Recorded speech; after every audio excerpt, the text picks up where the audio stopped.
Hi Pisces! Welcome sa ating Tagalog Reading Channel. Ako ay si Abby at isa akong intuitive reader. So Pisces, gagawin natin ang inyong monthly reading sa buwan ng February 2024. Remember na ang reading na ito maaaring mag-resonate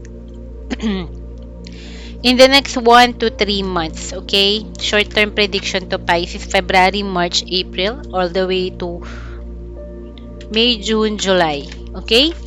And sa mga current subscribers natin, marami pong salamat sa pakikinig ng inyong monthly readings. Sa mga new viewers po natin, welcome. Ako po ay si Abby at isa akong intuitive reader.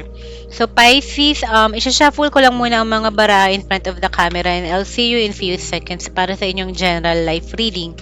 Alright?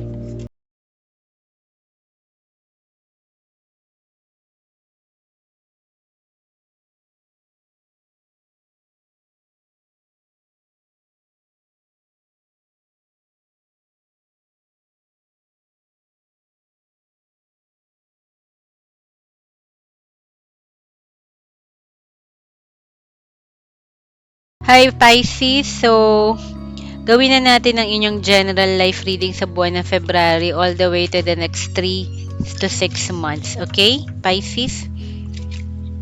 Tingnan natin ang general life snapshot nyo at gagawa tayo ng isa pang video para sa inyong love reading, Pisces. Okay? Let's see. Sa position number 1 mo, Pisces, no? Meron tayong orphaned. Okay? Position number 2, meron ka namang come to the edge. Position 3, Pisces, meron kang TikTok. TikTok. Fourth position, serendipity. Fifth position, meron tayong round and round. Okay. Sa ika-6, meron tayong not for you. Interesting ang reading na to, Pisces, sa inyong general life. And sa gitna, meron tayong message in a bottle. Alright, so Pisces, no? Umpisahan na natin, no? Sa position number 1 mo,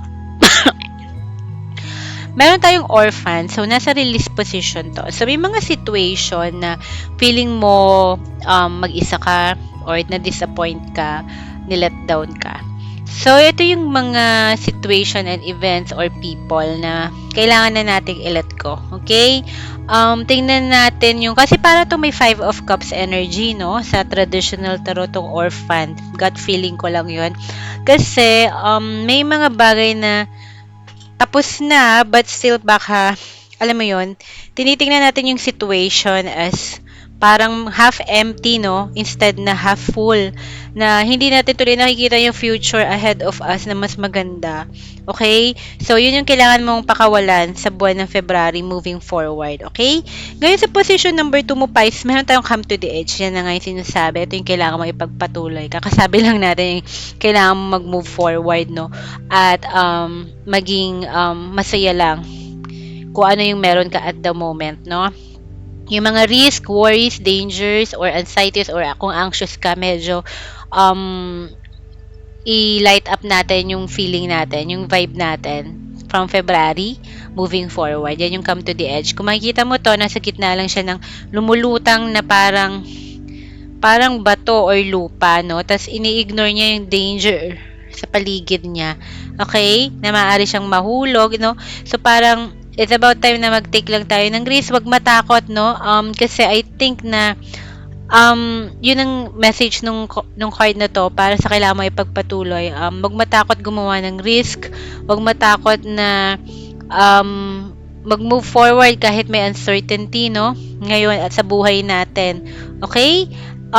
Or yung mga dangers na tingin mo baaring maging roadblock sa'yo, no? Parang ina-anticipate natin ahead, wag muna. So, i-enjoy mo lang muna ngayon na maging free ka, maging masaya ka, okay? At wag masyadong mag-worry. Yun ang sinasabi ng cards dito. Okay? Now, sa position number 3 mo, Pisces, no? Meron ka namang time na involved, oras, TikTok. Sa mga manifestations mo, it's either maaring nagmamadali tayo or naiinip. Okay? As sinasabi dito, is only a matter of time or may involved na time, like maging mas patient or baka may delay lang sa ating mga manifestation, no?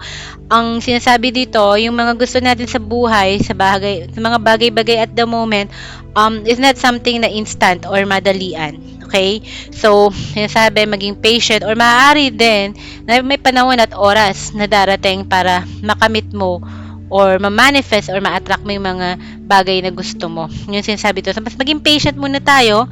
Wala mo ng rush energy, okay? Tapos mag-enjoy lang muna. At yung mga nakaraan, kalimutan muna natin. I-let go muna yung mga bagay na nilet down tayo. People and places at mga situation, okay? Mag-move forward ka. Yung sinasabi dito. Kasi sa position number 4 mo naman, no? Yung external energy mo, may mga random opportunities, no, and luck na maaaring pumasok or maka-influence sa'yo moving forward. Okay? Kaya dapat mas open ka sa possibility nandiyan ang come to the edge. May TikTok, so may time na involved to, but ito yung time na hindi mo kontrolado. Okay? So, sinasabi dito, it could also be random nang napapasok or darating sa'yo yung miracle, yung luck, yung consequences, or mga incident na magaganda na hindi mo in-expect pero nandyan. Minsan may mga bagay na nagwo-work na lang. Mostly yung pa yung mga bagay na unexpected. Pero yung mga bagay na pinaplano natin, yung pa yung parang nagkukos ng delay or medyo nadidisappoint tayo. So, be more open-minded sa mga ganong situations, okay, and conditions. Now, yung kailangan mong ibigay sa sarili mo or sa ibang tao, round and round, okay? Ito yung kailangan mong ibigay, no? So, it means na medyo mas positive yung card na to more than negative, no? Depende kasi sa positioning.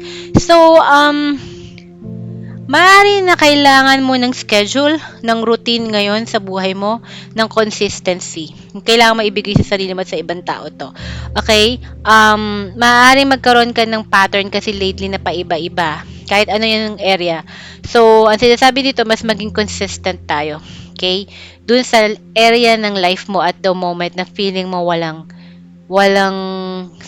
schedule, walang routine, on and off, nagpa-fluctuate yung ating attention and energy. So, sinasabi, focus, mas maging persistent and consistent ka doon.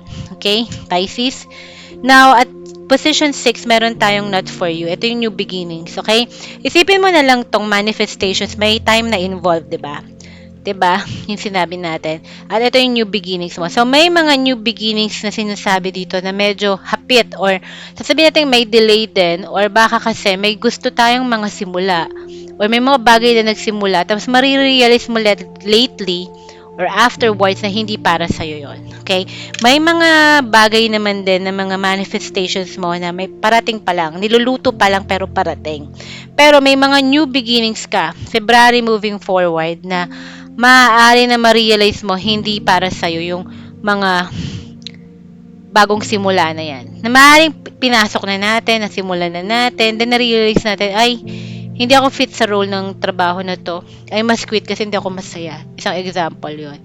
Okay? Pero okay lang na, sinasabi dito, i-release mo yung mga disappointments na yan kasi may mas magandang nag-aantay sa'yo. May serendipity, may luck, may miracle, may risk din na involve yung mga maaring new beginnings na papasok sa'yo. So, medyo random. Like I said, no, baka nga doon ka magtagal o mas maging consistent sa mga situation na random lang na darating, Pisces. Okay? Now, at position 6 mo, meron kang message in a battle, lessons learned. Okay, may communication na involved dito. Maaring lesson from both parties din. Ito, Pisces, no? Where baka kailangan mag-exchange ng message, magkaroon ng information or communication, mas mag-open yung line para mas magkaroon ng improvement or para mas may matutunan tayo sa mga bagay-bagay and sitwasyon. So, sinasabi dito, pagdating sa mga bagay na dapat matutunan, maaaring may matutunan tayo sa ibang tao, may matutunan sila sa atin. Okay? Parang give and take ng information or feedback tong nararamdaman ko sa lessons learned mo. Maaaring sa corporate world din na maaari kang mag-feedback, tapos sila rin It could also be rin kahit sa ano area ng buhay mo, okay? But ang key is communication na maibigay natin yung totoong nararamdaman natin at nakikita, observation. Alright? So, yun yung general life reading mo, Pisces, no? So, sa second video, gagawin na naman natin ang inyong love reading from February 2024 up to the next 3 to 6 months. Okay, see you later, Pisces.